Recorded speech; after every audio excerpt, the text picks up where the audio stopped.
Ya, Assalamualaikum warahmatullahi wabarakatuh. Waalaikumsalam warahmatullahi wabarakatuh. Ya, kembali lagi di acara podcast Indonesia Lawak Club. Betul sekali. Ya, pada kesempatan kali ini kita akan berdiskusi mengenai pendidikan teknologi vokasional yang dimana akan membahas tentang dunia kejuruan. Nah, mungkin dari sebelum kita memulai ya, pastinya kita akan melakukan perkenalan terlebih dahulu. Kita akan mulai perkenalan dari sisi yang pojok sana.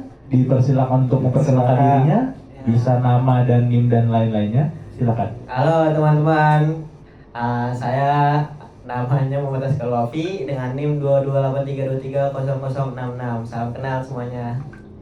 Silakan pada sisi tengah. Ya, halo juga semuanya. Saya Lifadilah Ramadan dengan NIM belakang 28. Saya juga sama seperti yang lain dari Prodi PVTE. Selanjutnya, ya silakan Mas. Saya selaku satu kawanan dari mereka semua. Nama saya Raihan Al-Hayubi dengan NIM 228323007. Yang di sini kita akan terus membahas dari rangkuman yang sudah kami buat, kesimpulan yang sudah kami buat, dan kami sudah teliti berdasarkan beberapa daftar pustaka dan jurnal, dan berdasarkan dari intuisi kami masing-masing sendiri, dan tidak ada percontekan ataupun yang lainnya. Nah, pada yang pembahasan pertama ini, kita akan membahas tentang, jadi dalam aliran filsafat itu kan ada berbagai aliran ya, contohnya realisme, idealisme, dan lain-lainnya. Nah, kita akan membahas nih hubungan antara si filsafat, aliran filsafat dengan pendidikan kejuruan. Oke, udah pada menyimpulkan kan ya tadi ya? Iya. Betul. Nah, untuk sekarang kita mulai diskusinya dari Bang Aldi dulu, dipersilakan untuk boleh. gimana sih hubungan antara aliran filsafat dengan pendidikan kejuruan? Waktu dan tempat dipersilakan. Jangan lama-lama ya. Oke, boleh. Oke, sebelumnya terima kasih moderator ya. Di sini saya akan menjelaskan lah sedikitnya tentang kaitan dari filsafat dan pendidikan kejuruan ini. Yang pertama itu ada realisme, yang dimana realisme ini merupakan pembelajaran berbasis fakta gitu. Yang dimana contohnya itu seperti pelatihan berbasis kompetensi di bengkel atau di laboratorium gitu. Selanjutnya ada idealisme. Idealisme ini berpusat pada pengembangan pikiran siswanya, pikiran gurunya pun sama. Karena yang mendidik siswa pun harus lebih matang lagi gitu kan. Contohnya itu seperti pembelajaran soft skill, kepemimpinan, tanggung jawab di sekolah kejuruan gitu. Selanjutnya ada esensialisme, yang dimana esensialisme ini menekankan penguasaan pengetahuan inti dan disiplin. Contohnya seperti siswa nih dapat disiplin dalam masuk pagi dan disiplin dalam pekerjaannya gitu. Selanjutnya ada pragmatisme, yang dimana pragmatisme ini memiliki tokoh sebenarnya, yaitu John Dewey, yang menemukan pembelajaran berbasis pengalaman dan problem solving. Contohnya seperti magang, pembelajaran berbasis proyek, membuat proyek di sekolah gitu. Selanjutnya ada filsafat tentang rekonstruksionalisme. Ya, betul sekali. Maaf. Itu Mas Aldi. Ya. Di sini filsafat ini bertujuan untuk memecahkan masalah sosial. Melalui apa? Melalui pendidikan dalam vokasi. Contoh kecilnya itu adalah program kewirausahaan, sosial di SMK, untuk mengembangkan produk ramah lingkungan gitu. Jadi si siswa SMK ini mengembangkan produk di SMK yang ramah lingkungan gitu contohnya. Dan selanjutnya ada filsafat progresisme, yang dimana filsafat ini merupakan fleksibilitas, kreativitas, dan partisipasi aktif gitu. Selanjutnya ada positisisme yang mengandalkan verifikasi ilmiah dan data. Ini macamnya siswa ini harus pembelajarannya berbasis data. Tidak boleh kayak mengarang-arang gitu. Harus ada data validnya gitu. Selanjutnya ada filsafat empirisme. Empirisme ini merupakan pembelajaran melalui pengalaman indui. Pendidikan kejuruan sangat bertanggung jawab pada praktek langsung, misalnya seperti mengelas langsung, memprogram gitu. Jadi siswa nih langsung praktek gitu. Teorinya paling ya 30%, selebihnya langsung praktek agar si siswa ini dapat tahu gitu, bukan hanya teori-teori saja gitu. Dan itu aja sih, mungkin ya ada 9 ya filsafat. Iya, ada 9 filsafat. Ada 9. Iya, ada 9 filsafat. Kita beri tepuk tangan dulu dong untuk Mas Aldi. Ya, terima kasih semuanya. Karena Mas Aldi sudah berani untuk memberikan pendapatnya atas aliran-aliran filsafat ini. Nah, berikutnya ada nih dari pojok sudut sebelah kanan. Silahkan Mas Aska. Mas Aska dijelaskan mengenai hubungan antara aliran filsafat dengan pendidikan kejuruan. Waktu dan tempat kami persilahkan. Ya, terima kasih untuk moderator. Di sini saya sudah merangkum beberapa aliran-aliran yang tadi udah ada 9 ya. Iya, betul. Ada realisme, idealisme, esensialisme, parenialisme, pragmatisme, rekonstruksisme, dan lain-lain. Nah, di sini saya sudah merangkum nih teman-teman. Bentar. Nah, di sini ada aliran realisme. Realisme itu menekankan pentingnya pengajaran keterampilan yang nyata dan dapat diterapkan. Pendidikan kejuruan harus menghadirkan pengalaman belajar berbasis dunia nyata seperti praktik kerja, bengkel ataupun industri kayak PKL gitulah. Terus di sini ada idealisme teman-teman. Nah, di idealisme ini berfokus pada nilai-nilai moral, karakter, dan tujuan hidup. Pendidikan kejuruan harus membentuk peserta didik menjadi tenaga kerja yang tidak hanya kompeten secara teknis, tetapi juga beretika dan bertanggung jawab, teman-teman. Itu dari idealisme. Terus selanjutnya itu ada esensialisme. Nah, esensialisme ini menekankan pada penguasaan pengetahuan dasar yang dianggap esensial. Dalam konteks kejuruan, siswa perlu menguasai keterampilan teknis dasar yang menjadi fondasi profesi mereka. Itu.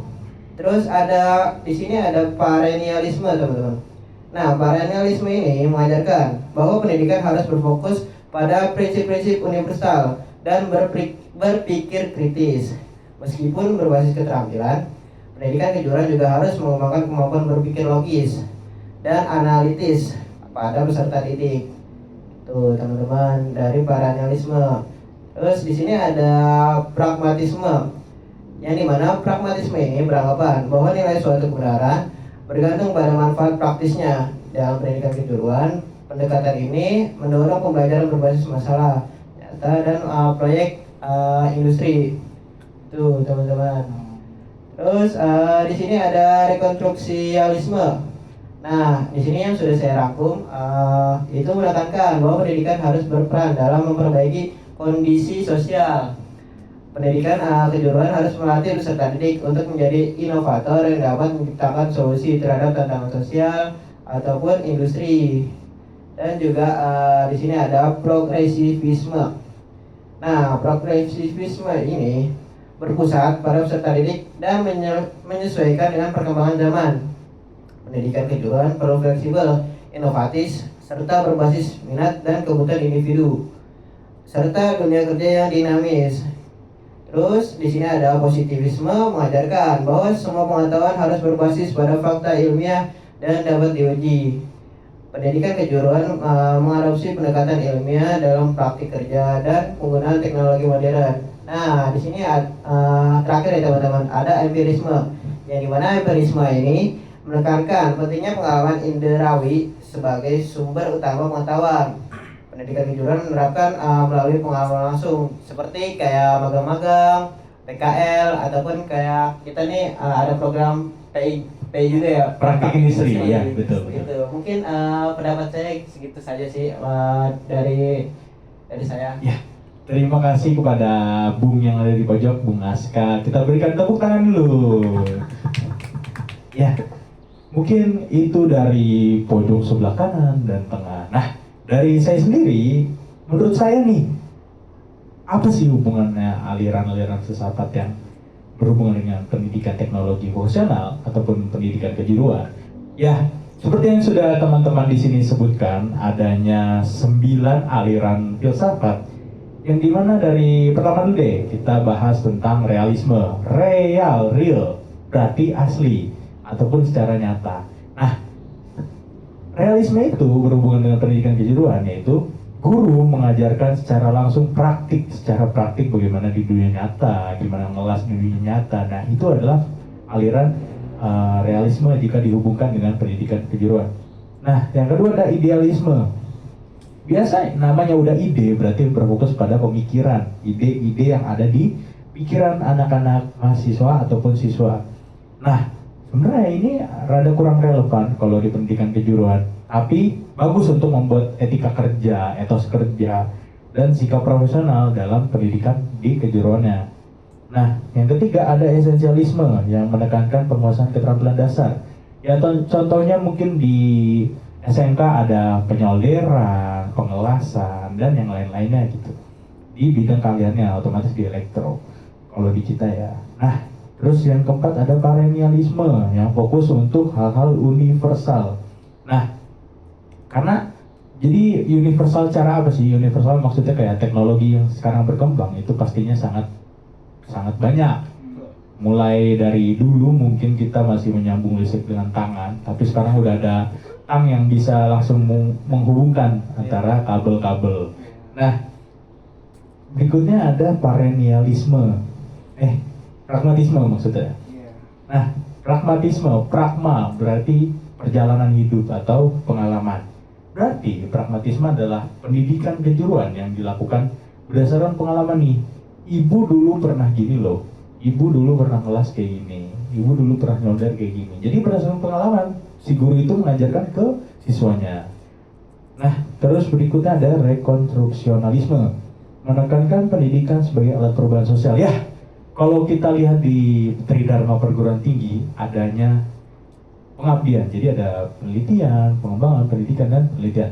Nah, jadi maksudnya dari si rekonstruksionalisme ini yaitu mengabdi. Jadi hal-hal yang udah kita pelajari di elektro, contohnya bisa nyervis, bisa ya membenarkan alat-alat elektronik, itu adalah aliran.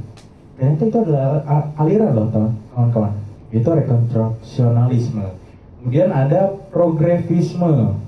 Nah, pastinya progres berarti kan perkembangan. Nah, kawan-kawan SMK di sini akan belajar dengan sesuai dengan perkembangan yang ada di masyarakat. Contohnya masyarakat saat ini perlu untuk seorang yang bisa memasang instalasi listrik, pastinya itu akan mengikuti instalasi listrik, nantinya bakal memperbaiki alat-alat, terus nantinya bakal naik lagi. Nah, berikutnya ada positivisme, fakta dan data, by data and by facts. Berarti dia menjalankan pendidikannya berdasarkan data-data yang ada. Contohnya kayak di Kelurahan Cibocok ternyata ada warga yang mengeluhkan tentang aliran listriknya, ataupun aliran listriknya ternyata sering terputus. By data, dengan data. Oke, berikutnya ada empirisme, berdasarkan pengalaman indrawi, indera, berarti kan langsung secara menggunakan kayak indera penglihatan, indera penciuman, dan lain-lainnya. Seperti itu kawan-kawan. Jadi itulah menurut pandangan dari masing-masing dari kami, mulai dari Aska, mulai dari Ali, dan dari saya sendiri, tentang hubungannya aliran filsafat dengan pendidikan kejuruan. Nah, berikutnya nih, Selanjutnya ada apa nih? Iya, berikutnya ada apa sih? Ada apa sih? Ada Kita apa bakal ya? bahas apa lagi nih? Ini Nah, masih panjang nih pembahasan. masih lumayan panjang ya betul. Panjang Jadi nih, malah. tadi kita udah menghubung-hubungkan nih antara aliran filsafat Betul. dengan pendidikan kejuruan. Oh. SMK lah ya kita Iya, bisa sebut SMK, SMK, ya. pendidikan kejuruan itu. Nah, kita coba bayangkan Bang Aska di sini, Bang Aldi di sini, dan saya sendiri menjadi seorang kepala sekolah. Wah, kepala sekolah atau membuat sekolah sendiri Iya, artinya betul. ya. Mendirikan sekolah Ah. menengah kejuruan sendiri. Betul. Gimana sih step by stepnya nih langkah-langkah kita dalam mendirikan SMK yang menghasilkan lulusan yang unggul, bisa bekerja di industri top 7, misalnya contohnya kayak di Chandra Asih, di mana lagi Krakatau dan lain-lainnya. Nah, gimana tuh cara kita buat ngebikin sebuah SMK yang bisa bersaing dengan lulusan-lulusan di SMK. SMK. Nah, mungkin sekarang dimulai dari Aska dulu. Aska. Silakan. Boleh. Yang pojok kanan, Bung Aska. pojok kanan. Gimana nih, Mas Aska setelah menjadi pendiri sebuah SMK? Ini mah kita kayak ngawang-ngawang ya. Enggak, kita gimana sih cara Iya. bikin sekolah yang Iya, unggul? betul. Betul, Biar maksudnya. siswa-siswinya ini biar bisa kompeten untuk kedepannya. Iya, betul banget. Betul. Mas Aska. Iya. Oke. Di sini Oke. kita Tempat dan waktunya saya persilahkan. Oke, terima kasih untuk moderator. Di sini saya sudah membuat pengawang-awangan lah untuk siswa-siswi yang sudah saya buat sekolahnya gitu intinya. Iya, bisa Di sini lanjut. ada beberapa langkah teman-teman. Yang pertama itu saya harus tentuin dulu nih visi misi dari sebuah sekolahnya itu. Yaitu saya sudah membuat SMK yang melahirkan tenaga ahli yang berstandar industri global. Jadi dia bisa bersaing nih, nggak nasional doang, nggak di Indonesia doang. Nah, jadi dia bisa bersaing secara internasional juga. Itu. Terus yang kedua ini saya bikin menganalisis dulu kebutuhan dunia kerja. Misal banyak permintaan tenaga teknik, listrik, dan otomasi industri. Maka itu jurusan utama yang kami buat. Jadi gitu. Terus di sini kita menyusun kurikulum berbasis industri. Nah, praktik ini lebih banyak daripada teorinya. Kita buat lebih banyak ke praktik lah daripada teori-teori. Kan tahu sendiri kan kalau anak SMK itu kita lebih banyak praktiknya daripada teori. Terus ada keempat, yaitu saya membangun fasilitas yang lengkap kayak bengkel-bengkel, terus workshop buat nanti anak-anak belajar nih, anak-anak SMK dari sekolah saya, biar dia belajar. Nah, saya lengkapi nih fasilitas-fasilitas yang sudah saya buat, dan juga biar bisa kompeten di dunia kerja nanti. Terus ada yang kelima itu saya rekrut guru yang berkompeten dan berpengalaman di bidang industri. Seperti tadi kan saya membuat tentang SMK yang industri ya. Misal bukan guru-guru yang sekedar teori-teori aja yang mengajarkan tentang teori-teori. Nah, dia juga bisa praktek-prakteknya juga. Nggak sekedar cuma ngajar teori-teori, tapi dia juga berpengalaman di bidang praktiknya langsung gitu. Kan kalau teori-teori doang kan dia belum tentu bisa prakteknya ya kan. Tuh. Betul. Terus di sini saya bangun kerjasama erat dengan dunia industri, dengan industri seperti perusahaan-perusahaan, terus pabrik-pabrik, Iya. biar bisa anak-anak nih bisa ada channel-channelnya. Wah, kalau udah keluar di sini nih kita bisa tempatin di PTA, PTB, PTC. Wah, anak-anak ini kompeten loh. Kita kasih apa sih? Pembelajaran, pendidikan. Bukan, kita Pelatihan. kasih anak-anak ini ke perusahaan-perusahaannya. Oh, Gitu. Wah, anak-anak ini kompeten nih buat di satu perusahaan ini gitu. Kita kasih unjuk lah ke perusahaan-perusahaan. Terus ada yang ketujuh, itu saya wajibkan siswa yang bersertifikat kompetensi sebelum lulus.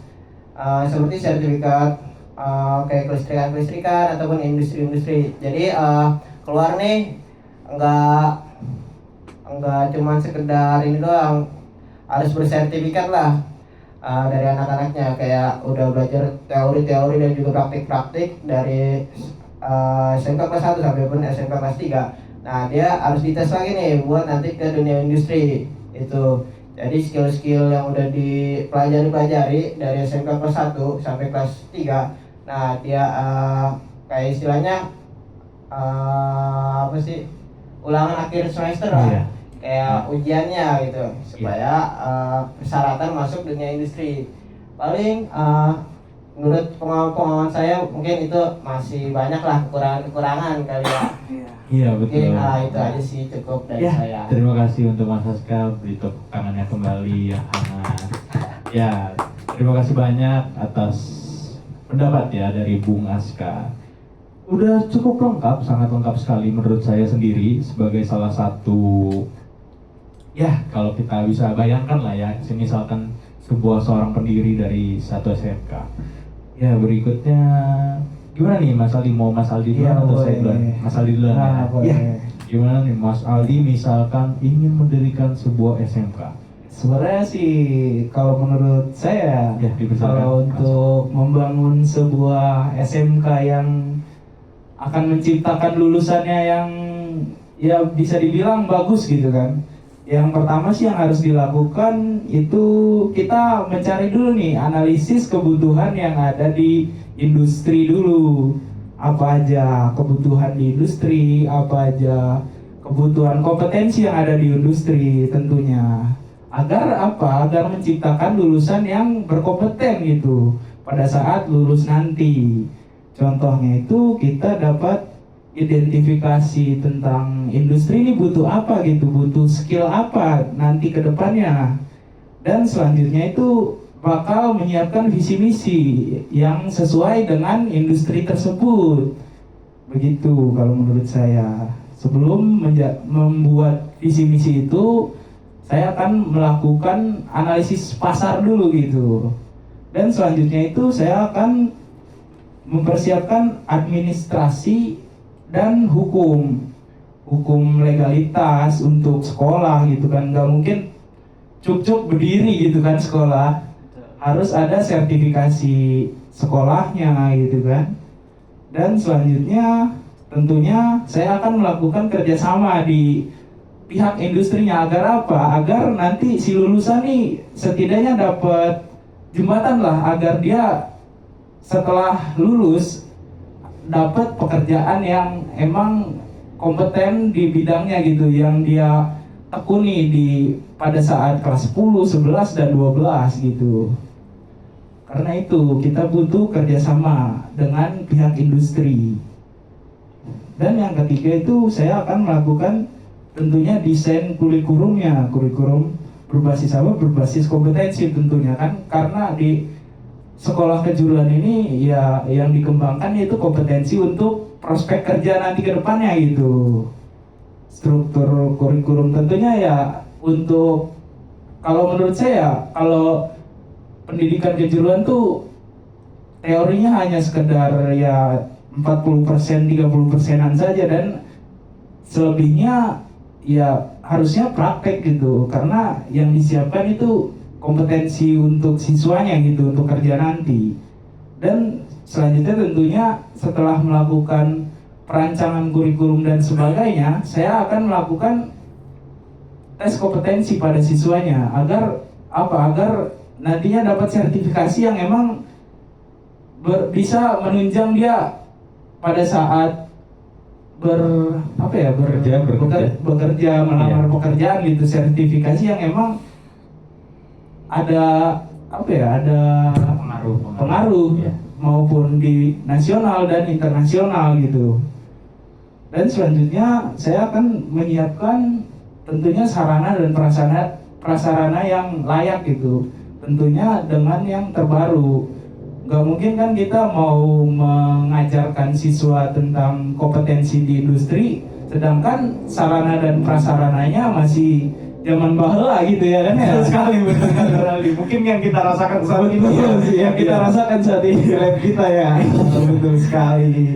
Tentunya labnya pun akan standar industri gitu. komponen-komponen dan alat-alat di dalamnya pun standar industri gitu. Agar si siswa nih dapat beradaptasi nantinya dalam dunia industri gitu.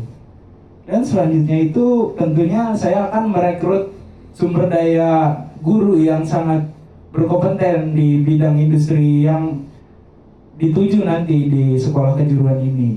Tentunya ya minimal si guru ini harus punya pengalaman lah minimal 2 tahun gitu di industri. Agar apa? Agar si siswa ini dapat pengalaman dari guru tersebut pada saat mau nanti gini loh di industri itu gitu. Selanjutnya sih tentunya akan ada pelatihan untuk sumber daya gurunya, karena kan di saat ini ya industri-industri itu terus berkembang secepat itu gitu. Tidak cuma ada hal-hal yang itu aja gitu, ada hal-hal baru yang dikembangkan di bidang industri gitu.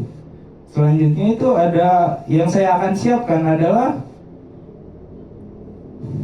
tentunya itu evaluasi setelah melakukan banyak persiapan dan kesiapan dari visi misi sampai dengan sertifikasi guru dan segala macamnya.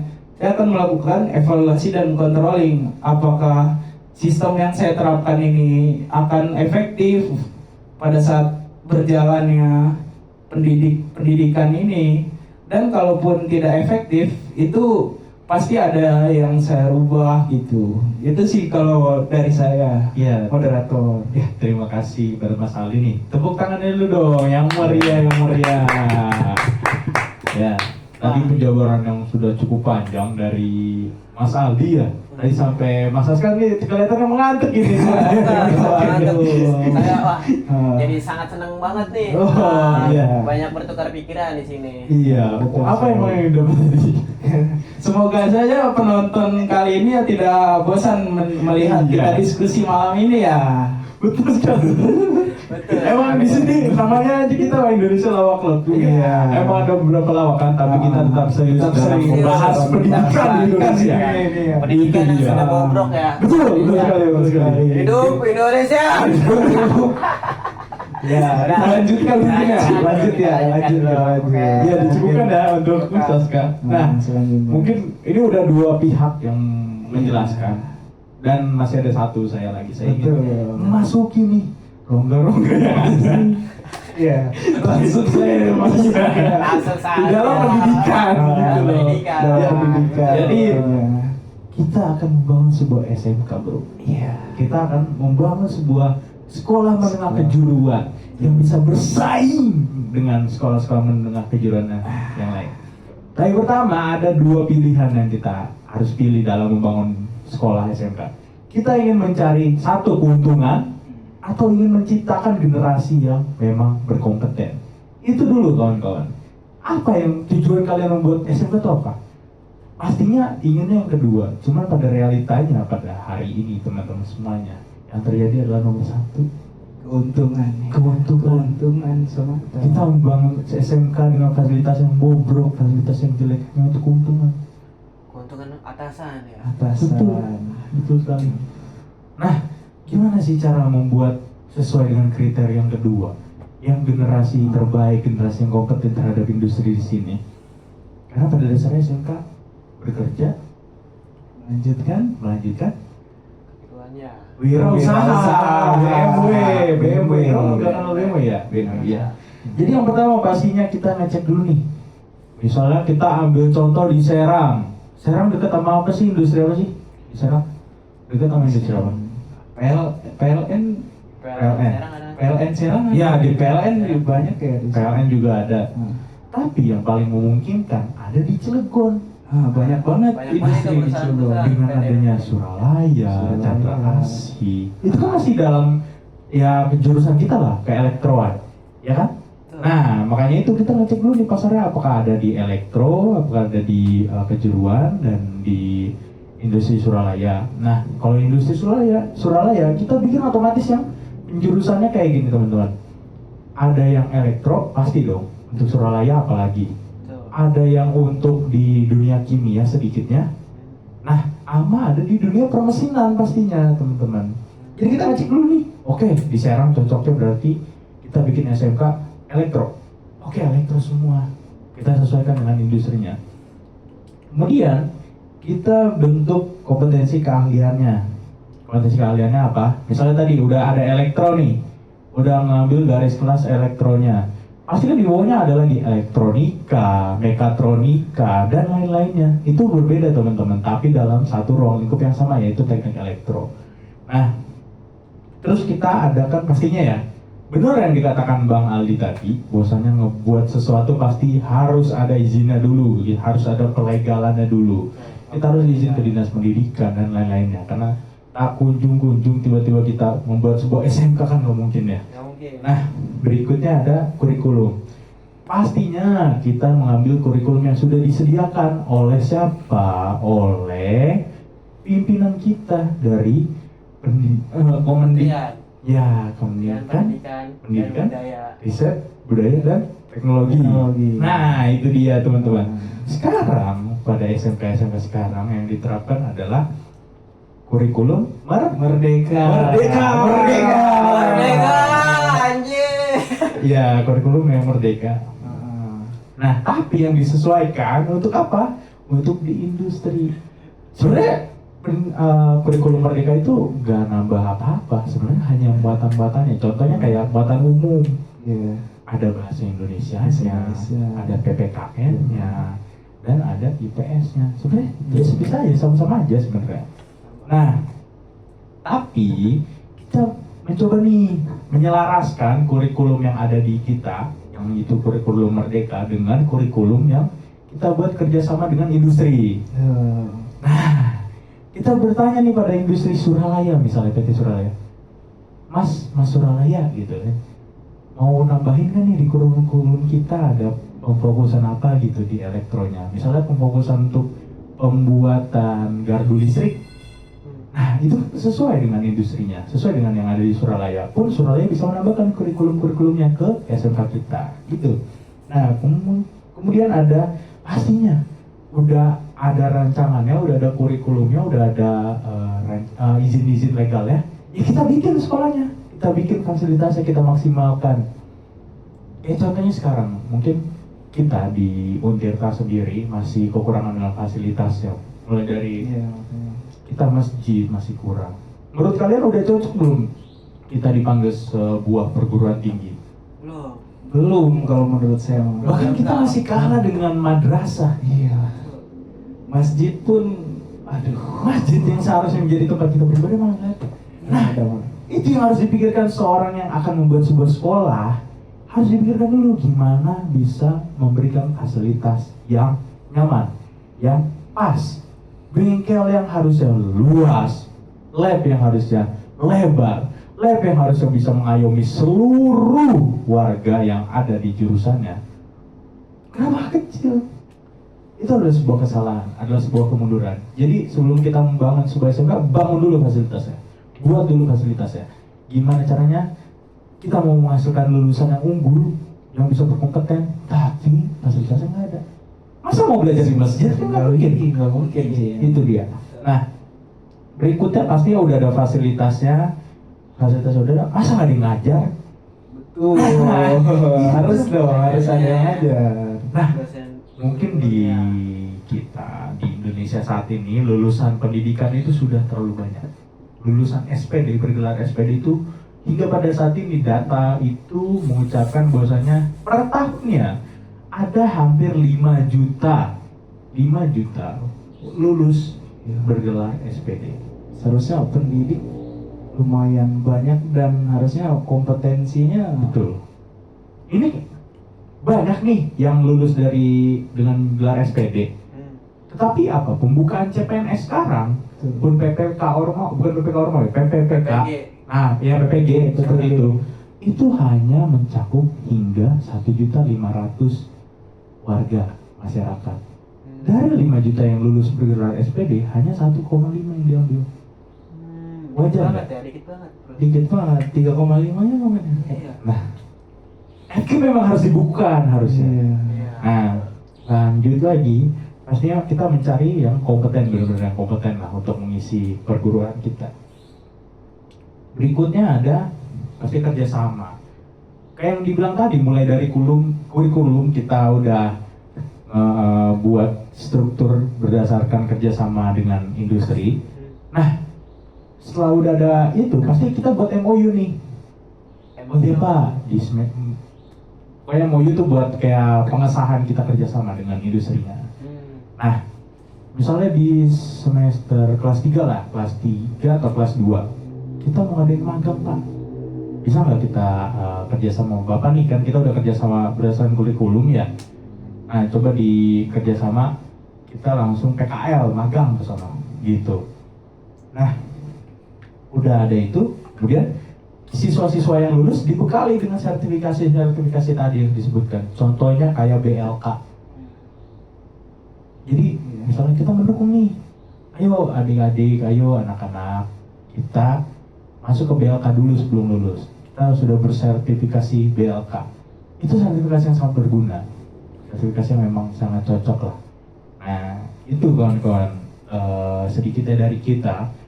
Caranya bagaimana sih untuk membuat sebuah SMK yang berkompeten. Ya, semoga aja kedepannya kita semua nih bisa membuat SMK kita sendiri. Betul, amin, amin, amin, ya Rabbal alamin. Memang tidak ada yang tahu jalan hidup bagaimana, dan ya harus kita manfaatkan semaksimal mungkin. Dan juga semoga pendidikan di Indonesia juga makin maju, nggak makin bobrok. Amin, amin, amin, amin. Kan pendidikan di Indonesia kan di nomor 2 kan lah ya. Betul, betul sekali. Daripada apa ya nomor satunya tuh? Apa ya nomor satunya? Oh, lupa ya. Mungkin datanya masih kurang ini, kurang riset ya. Berikutnya Mungkin kita istirahat dulu. Istirahat dulu ya. Kita ada break dulu ya. Ada iklan ya? Iya, kita ada break dulu. Kawan-kawan penonton, jangan berpindah tempat. Nah, Ada iklan sebentar. 5 menit lagi kita 5 menit akan lagi kembali kita ke sini lagi. Ya, Terima kasih. ini apa dekat lah ya.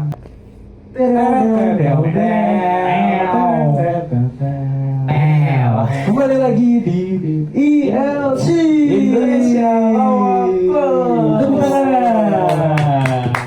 Ya, setelah break tadi yang lumayan cukup panjang dan menggemaskan, karena ada banyaknya hal-hal yang harus kita bahas di balik panggung. Betul. Tentang pembahasan kita tentang nomor 1 dan 2 ya tadi ya. Iya, betul sekali. Nah, berikutnya nih kita ada pembahasan yang ketiga, yang pembahasan terakhir pada saat hari ini. Akhirnya kita ada di penghujung acara. Kita sudah di penghujung acara. Kami merasa sedih, kami merasa sangat prihatin sudah dengan negara ini pun kami merasa sedih. Nah, kita coba langsung aja ke pembahasan terakhir tentang, jadi sebenarnya ini kita kan tadi membahas tentang pendidikan kejuruan, sudah panjang lebar kali tingginya sampai bikin SMK, sampai kita mensimulasikan di otak kita untuk membangun sebuah SMK yang unggul. Nah, kita ingin mencoba membandingkan antara negara Indonesia dengan negara lainnya. Wah, apa sih yang dibandingkan? Bukan orangnya ya, Pendidikannya. tapi pendidikannya, betul sekali. Pendidikan Ya, ya. betul sekali Bang Aska. Nah, kita bikin nih dari beberapa negara kayak program unggulannya, terus nama programnya, dan pengertian programnya yang dimana membahas tentang pendidikan kejuruan.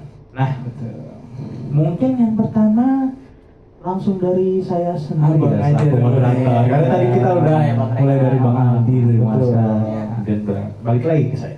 Ya, kita jangan jauh-jauh dulu, kita jangan main jauh-jauh dulu untuk membahas perbandingan nih antara pendidikan kejuruan yang ada di masing-masing negara. Nah, kita ambil contoh di negara kecil, negara tetangga kita, yaitu negara Singapura. Nah, di Singapura pendidikan kejuruan itu namanya ITE atau Institute of Technical Education. Apa itu, Bang? Institusi ataupun ya kayak ini mah sekolah gitulah kalau di kita mah. Programnya Ya, teknikal masa nggak tahu sih anak teknik atau teknikal. Itu bahasa Inggrisnya teknik. Ya. Nah, kemudian education, siapa yang kata education? education kan di bagian pendidikan Iya banget yang betul namanya sekali, education ya. betul sekali. Nah, Jadi program ini itu berfokus pada pelatihan secara langsung. Contohnya aja di Singapura itu ada akademi untuk Apple.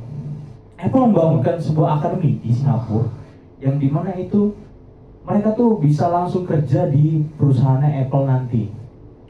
Itu merupakan salah satu ITE atau SMK yang ada di Singapura sendiri. Nah, berikutnya ada perkembangan dan program unggulannya. Jadi jalur karirnya itu jelas, kayak contohnya tadi Akademi Apple. Mereka bakal kerja langsung di industri Apple-nya sendiri. Itu udah jelas tuh jalur karir mereka. Fasilitasnya apalagi dengan fasilitasnya Singapura, negara paling terkaya walaupun negara Maju. ya Negara kecil lah ya. sebesar Jakarta. Iya. Ya nggak nyampe. Kita kalah dengan negara sebesar Jakarta, bayangkan aja itu. Dan pengajarnya memang yang udah ahli di industrinya. Ternyata mereka tuh bukan dari seperti kita ya, mungkin di SMK ada yang ngajar cuma lulusan dari pendidikannya doang. Itu kan banyak kan kayak gitu ya. Tapi mereka tuh nggak punya basicnya di kerja di industrinya, belum pernah belajar di industri tentang alat-alat yang ada di industri. Makanya itu di Singapura itu berbeda. Nah, kemudian kita jangan dari Singapura kita ke negeri tirai bambu. Wih, negara tirai bambu mas kalian nggak tahu sih? Cina. Betul sekali. Kita di sini udah kedatangan sosok Cina. Iya. Iya.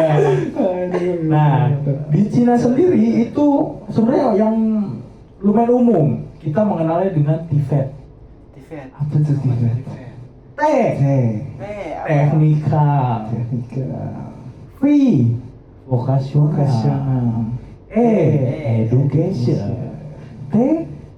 Training. Oh, training. Training. Kan udah Nah. teknikal di awal, masa teknikal lagi? Gak ini dong. Nah, pendidikan vokasi di Cina itu sangat jadi Cina itu memiliki sejarah kelam sebenarnya. Sejarah kelam bagaimana? Cina itu pernah bobrok, pernah hancur, pernah krisis di 1980. Tiba-tiba di 1990 atau 2000 Cina itu meroket menjadi negara terkaya nomor 2 sekarang. Nah, pendidikan vokasi mulai digalakan, mulai dibesar-besarkan di tahun 2000. Kenapa? Karena butuh industri. Cina, barang-barang terbuat dari Cina semua. Industri-industri, contohnya bikin plastik aja dari Cina, ada made in Cina-nya. Bikin ini, speaker ini, made in Cina. Itulah dia, Cina itu memang sudah sangat gede sekali, maju sekali. Yang dimana mereka emang mendukung gitu, emang dari pemerintahnya sendiri buat sekolah vokasi, sangat mendukung. Kalau kita mungkin di SMK masih kurang didukung ya, masih dipandang sebelah mata SMK. Mungkin karena emang bukan prospek, jadi ya stereotipnya orang-orang SMK itu mulai bandel dan lain-lainnya gitu. Memang dipandangnya sebelah mata sih, karena pemerintahnya nggak mendukung. Betul. Iya. Nah, berikutnya kita berjalan ke sedikitnya kita pergi ke mana nih? Kemana Ke tuh? Selandia Baru apa ya? Kita pergi ke negara yang sekarang menerapkan tarif 40% ke Indonesia untuk impor. Kira-kira siapa tuh? Siapa mungkin dari Bang Aska? Dari Bang Aska apakah tahu punya ini gambaran kasar Papua yang Nugini. sedang perang Papua dengan Nugini. Cina. Papua Nugini. Terlalu jauh ya. Itu ke dirinya mereka sendiri kayak menerapkan 40%-nya. Amerika. Nah, betul sekali. Amerika. Yang dipimpin oleh Donald Bebek saat ini. Oke. Iya, Donald Trump. Ya, di Amerika sendiri itu namanya CTE. Wah, Career and Technical Education. Jadi CTE itu emang program kejuruan. Ya, yang dimana emang berbasis karir gitu loh. Betul. Berbasis karir. Tadi ada iklan sedikit mungkin ya. Iya. Nah, yang berfokus pada STEM dan soft skill. Jadi di Amerika tuh lebih ke soft skill sih. Nah, kemudian ada dari negara penghasil plastik, operasi plastik tertinggi di bumi. Siapa? Ada yang tahu? Tertinggi Operasi di- plastik tertinggi. Oh, Plastik nih. Indonesia. Wih, gimana ini? Vietnam mungkin. Oma gak Muslim. Korea. Betul sekali.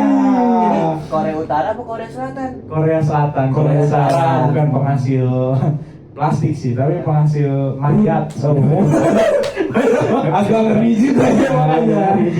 Kemudian di Korea itu namanya Meister High School. Kenapa dinamakan Meister?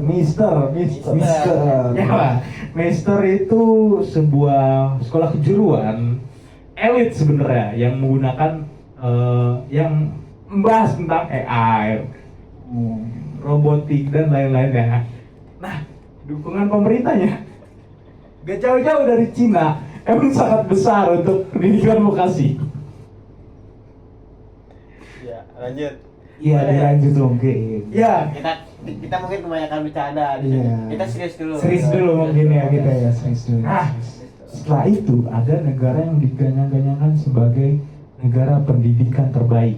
Ada yang tahu negara pendidikan terbaik ada di mana? Mulai dari TK mereka udah seperti SMK, udah paham. Saya arahnya sedikit kemana. tahu nih. Nah, boleh dari Mas Aldi apa tuh? Kayaknya negara Jepang nih. Salah ya. Bukan negara Aduh. Jepang. Negara apa? Ada di Cina kata Cina udah ini. di ujung pojok atas Hmm. yang benderanya itu ada seperti salibnya gitu. Hmm. Denmark. Temannya Denmark. Kanada. Temannya lagi. Apa ya? Belum kenalan. Negara pendidikan terbaik loh. Dari TK-nya udah diajarkan tentang Jepang. kejuruannya. Jepang Jadi juga. dari Jepang tadi.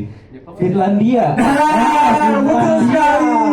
Negara Finlandia. Finlandia. Oh, Finlandia. tadi Finlandia itu negara terbaik berarti tentang. Iya, jadi mungkin sedikit ceritanya agak panjang berarti ya. Iya. Finlandia itu sebenarnya negara terbaik dalam hal pendidikan. Kenapa sih? Karena dari kecil kita udah difokuskan untuk mencari satu bukan keinginan, tapi satu pemfokusan gitu loh. Satu hobi yang memang menjuruskan kita ke suatu pekerjaan. Contohnya di SD-nya Finlandia itu kita bebas untuk memilih. Misalnya kita minat di robotik. Udah itu benar-benar diajarkan robotik, coding sampai SMA. Jadi siswanya lebih berfokus banget ya. Betul. Kalau kita harus belajar bahasa Inggris, kita harus belajar bahasa Indonesia, kita harus belajar IPS, kita harus belajar ini tuh kebanyakan. Banyak kita jadi dasarnya doang nggak mendalam ya. Betul banget. Gitu. Nah, pendalamannya malah di perguruan tinggi, dimana kita umurnya udah kolot sebenarnya. Hmm. Udah. Dimana kan masa-masa perkembangan itu kan di umur dari SD sampai SMA. Daya ingat kita juga udah kurang. Betul sekali. Mulai teracuni dengan ya pikiran-pikiran di perguruan tinggi sekarang. Pikiran negatif. Itu dia. Nah, di Finlandia itu VET atau dalam bahasa Latinnya Amatilinen Colutus. Wah, cukup sulit juga ya dibacakan ya. Mungkin memang orang sana emang gitu kali ya. Iya. bicaranya. Nah, itu memang sangat fleksibel dan personalisasi belajar vokasi setara dengan akademik. Maksudnya gimana sih setara sama akademik tuh? Jadi vokasinya mereka itu memang sejalan dengan akademiknya mereka. Kalau di kita mungkin SMK itu baru dipelajari di jenjang SMK setelah kita dari SMP. Nah, tapi kalau di Finlandia kita udah belajar mengenai kejuruan itu mulai dari SD yang tadi saya sebutkan. Kemudian berikutnya siswa itu bisa linjur sebenarnya antara vokasi atau univ. Jadi di mereka nih di univ itu vokasi masih vokasi terus. Bukan yang emang kita jadi seorang pendidik ataupun yang lain-lainnya. Bisa milih tuh antara kedua itu. Nah, berikutnya kita berjalan ke negeri di mana matahari terbit. Gimana tuh? Negeri apa matahari terbit? Saya suka nih yang ada tebak-tebakannya sedikit nih. Jepang. Betul sekali, negeri matahari terbit, negeri matahari terbit di barat itu mah kiamat. Waduh, Iya. jangan sampai. Jadi kalau di Jepang itu memang mereka masih mirip-mirip sebenarnya sama kita. Adanya universitas, banyak universitas. Tapi pendidikan bertekniknya atau pendidikan vokasinya itu dimulai dari kita umur 15 tahun. 15 tahun Anda lagi sekolah SMP. SMP. Nah, mereka udah dipersiapkan dari SMP untuk menuju jenjang karirnya. Lebih dewasa jadi pemikirannya ya. Tuh, lebih kita disiapkan lagi nih. kita 15 tahun masih main layangan. Betul sekali ya. 15 tahun masih mandi di comberan. Sangat Jepang disayangkan 15 sekali. tahun sudah memikirkan tentang masa depan mereka, tentang karir mereka. Nah, pun pemerintahnya sangat menyediakan pendidikan vokasinya, sudah mempersiapkan lah banyaknya fasilitas pendidikan. Kemudian ada dari negara yang ada di bawah kita nih, pas banget persis di bawah kita nih. Di Indonesia, seret. Ini Australia. Australia. benar banget. Di Australia sendiri Betul. namanya TAPE. Wah, apa? TAPE. Apa? Bogor. TAPE. TAPE. Tapi itu apa? Technical and Further Education. Oh. Technical berarti keteknikan. Further lebih mendalam. Education pendidikan berarti pendidikan teknik yang lebih mendalam. Nah, fokusnya emang pada pelatihan dan kejuruan setelah SMA. Ya mirip sama kita sih sebenarnya di universitas, cuman memang jenjangnya itu jatuhnya bukan universitas tapi sekolah lagi.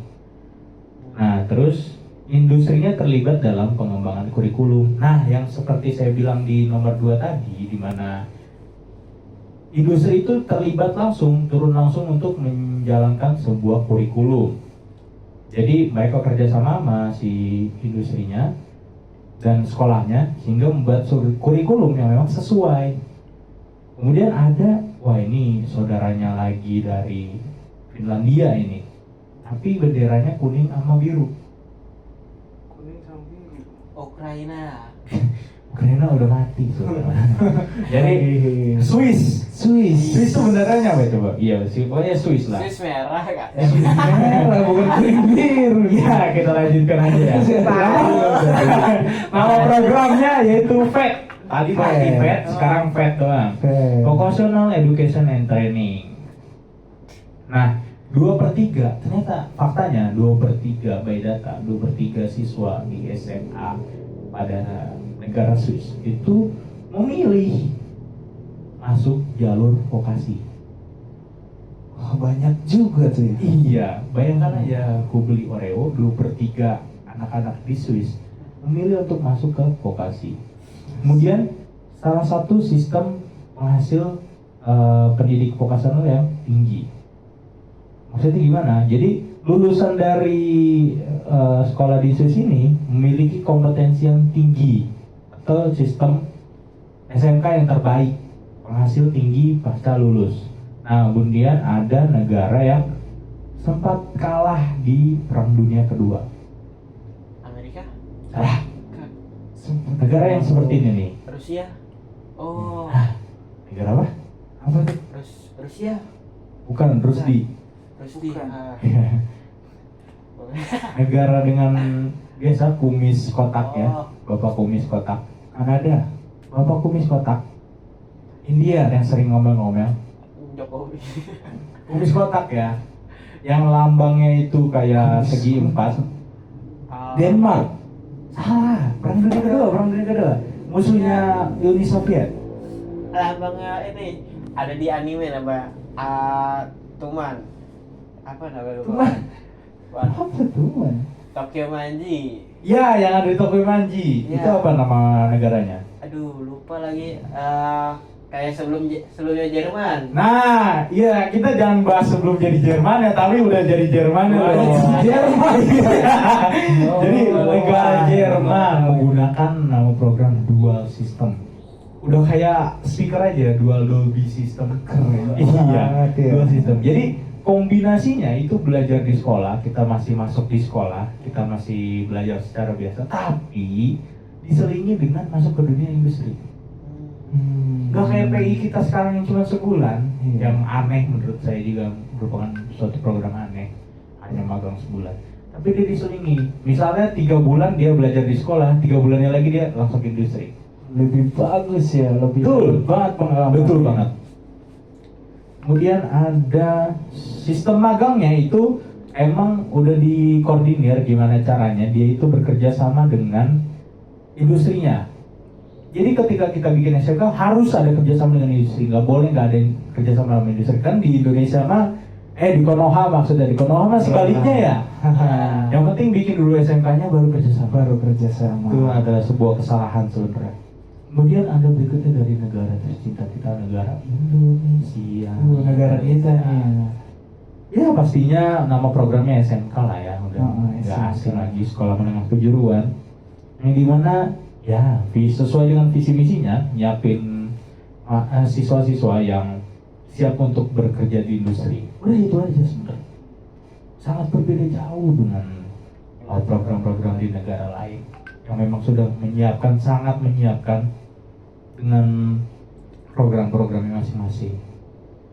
Seperti itu sih teman-teman, dari 10 negara yang memang kita bandingkan untuk sekolah menengah kejuruan ya, atau kita biasa sebut SMK, pendidikan kejuruan ya.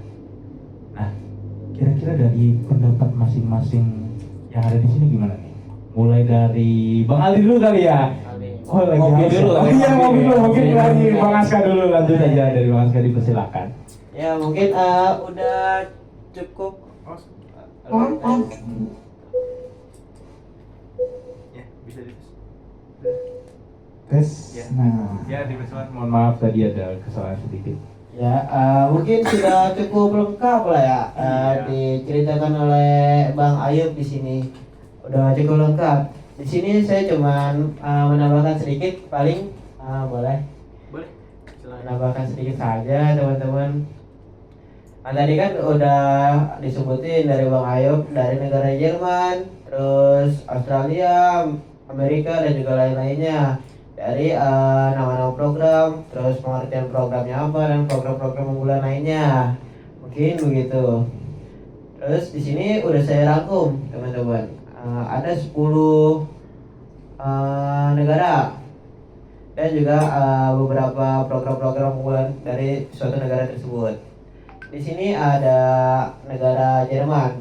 Nah, negara Jerman ini punya program namanya itu dual system. Dual system kan tadi sudah dijelaskan juga oleh siapa, Bang Rehan. Iya, betul sekali. Nah, di sini saya secara ininya aja, secara singkatnya. Ya. Pengertiannya itu gabungan belajar di sekolah dan magang di industri, berkembang sejak abad ke-19.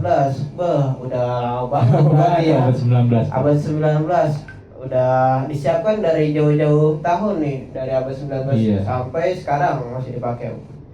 Terus program unggulan dari Jerman ini namanya Apprenticeship Sertifikasi Nasional. Ya.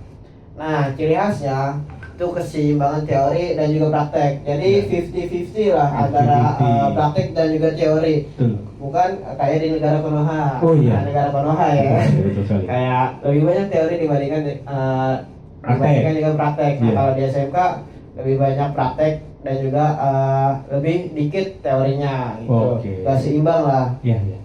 Terus di sini ada Swiss yang dimana nama programnya itu Vocational Education and Training. Nah, disebutnya itu FET, FET. Nah, di sini ada pengertiannya. Pengertian dari nama programnya itu 70% siswa pilih jalur pengertian dan perkembangannya, maaf. 70% siswa pilih jalur FET setelah SMP, standar internasional. Nah, program unggulannya itu namanya Apprenticeship FET Diploma. Nah, ciri khas dari program unggulan ini itu dukungan kuat dari dunia industri-industri gitu.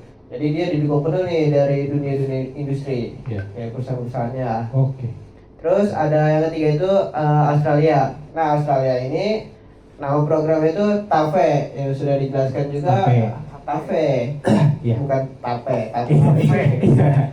TAFE, TAFE. Nah, T-nya itu kepanjangannya technical, A-nya itu N, F-nya itu further, dan E-nya itu education. Nah, pengertian dan perkembangannya itu pendidikan lanjut berbasis kebutuhan industri modern sejak 1970-an. Udah jauh banget nih, Tua. Bang Ayub dan juga Bang Ali. Jauh sekali itu. Jauh sekali. Terus nama program ini Akivi Certification. Nah, ciri khas dari program ini yaitu program fleksibel dan modular. Tuh. Bentar. Ya, sebentar, teman. Terus ada lagi dari Jepang.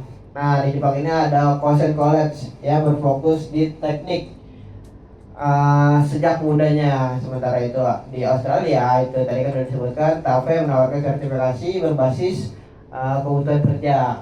Tadi TAFE. Terus ada Korea punya Master High School nama programnya. Itu untuk industri maju seperti IT dan juga robotik. Oke.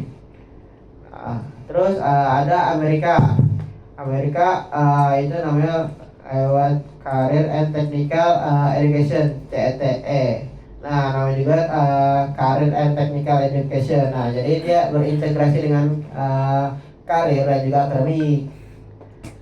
Nah, terus ada di Tiongkok. Tiongkok ini mendorong reformasi besar pada vokasi agar tenaga kerjanya siap untuk di dunia kerja global kayak gitu. Terus ada Singapura yang udah disebutkan juga sama Bang Ayo tadi yang mengembangkan program kerja itu ITE. Dengan pendekatan hands on gitu, kayak berpacu dengan tangan Melodi. bukan berpacu dengan melodi, tangan dari kreatif oleh Singapura.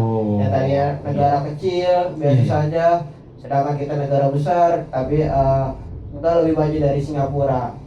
Kreativitas dari Singapura udah jauh beda lah. Terus ada Finlandia dan Belanda itu menerapkan vokasi berbasis fleksibilitas dan praktik nyata. Nah, di sama nih kayak dua negara ini menerapkan program bersama, Finlandia dan Belanda. Nah, itu mungkin gitu aja Bang Ayo dari saya yang udah saya rangkum. Terima kasih. Ternyata tadi banyak yang sama memang ya. Mungkin negara-negara ini tuh memang negara pelopor dari banyaknya SMK atau pendidikan kejuruan yang ada di dunia. Sehingga memang menjadi kancah atau sebagai acuan ya, betul, acuan dari beberapa negara lainnya. Ya, untuk pendapat terakhirnya nih dari Mas Aldi. Mungkin dari saya nggak banyak-banyak Iya, ya. nggak apa-apa. Dari tadi udah banyak Panjang sekali banget kan ya. Banyak sekali. Waktu dan tempat dipersilakan Mas Aldi. Di sini ada beberapa negara sih yang sudah saya cari gitu kan, yang menjadi acuan gitu, program-program pendidikan yang memang luar biasa sekali, dan ini juga menjadi acuan di beberapa negara lain juga, dan Indonesia pun sepertinya ingin meniru gitu pendidikan dan program ini, dan sepertinya juga belum terrealisasikan gitu. Yang pertama itu tentunya di bagian pendidikan kejuaraan sendiri itu yang menurut saya paling bagus banget itu Jerman. Karena di Jerman ini menerapkan program yang namanya dual vocational training system gitu.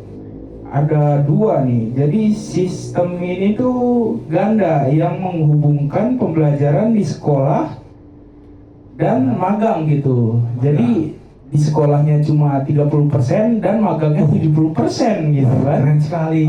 Jadi si siswa nih lebih tahu gitu industri itu seperti ini, bukan cuma di sekolah saja. Dan pun kalau bisa dibandingkan dengan pendidikan kejuruan kita hanya ya paling lama 6 bulan gitu di industri yang namanya program PKL gitu kan ya, cuma 6 bulan paling lama waktu tersisa 5 menit lagi. Sebentar ya. Dan selanjutnya ada negara Denmark yang belum disebutkan dari tadi ya. Denmark. Iya, betul, Denmark nih belum ada nih dari tadi nih. Denmark nih memiliki sebenarnya rada agak-agak mirip dengan yang tadi disebutkan ya. Jerman ya? Denmark. Iya, dengan Jerman maksudnya. Dengan Jerman, dengan yang lain juga. Iya. Yang dimana programnya tuh ada namanya technical dan Vocational Education, TVED. TVED, ya. Oh, TVED doang. TVE. Jadi sistem ini nih lebih fleksibel. Si siswa nih dapat memilih program magang dan pemfokusan lainnya gitu di program ini. Selanjutnya ada di daerah Kanada, bukan daerah ya, negara ya. Udah negara sih maksudnya. negara. Di Kanada sendiri pun ada program yang namanya Red Seal Program. Red Seal, red Program. merah. Udah kayak ini ya, gila. Ya lanjut. Di sini Kanada sendiri memiliki sertifikasi nasional untuk tenaga terampil. Contohnya itu tukang listrik, tukang pipa gitu. Jadi perkembangan zaman diikuti oleh dia.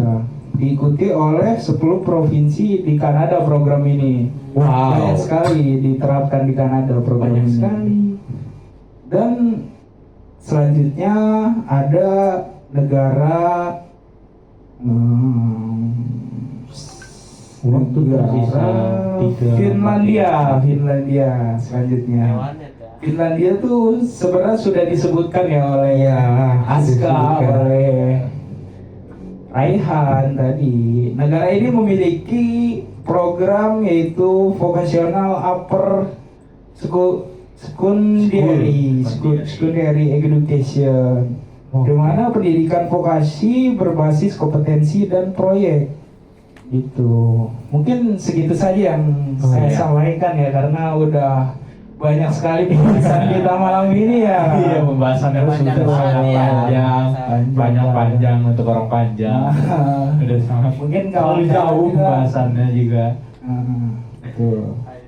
Jadi mungkin pembahasan kita dicukupkan untuk saat ini. Ya. Kita rehat sejenak. Kita rehat Kita sejenak. rehat sejenak. Semoga kawan-kawan Semoga kawan-kawan menerima dan menikmati ilmu yang ada di sini. Kami pun di sini masih belajar, kami pun di sini masih harus mempelajari dan memahami lagi tentang materi-materi yang ada. Pun manusia tempatnya salah dan lupa, sehingga kami mohon maaf jika ada kesalahan, kami mohon maaf jika ada kelupaan. Tapi yang diambil semoga adalah ilmunya, dan jika ada salah itu berasal dari kami dan Aska. Dan kita tutup acara ILC pada malam ini.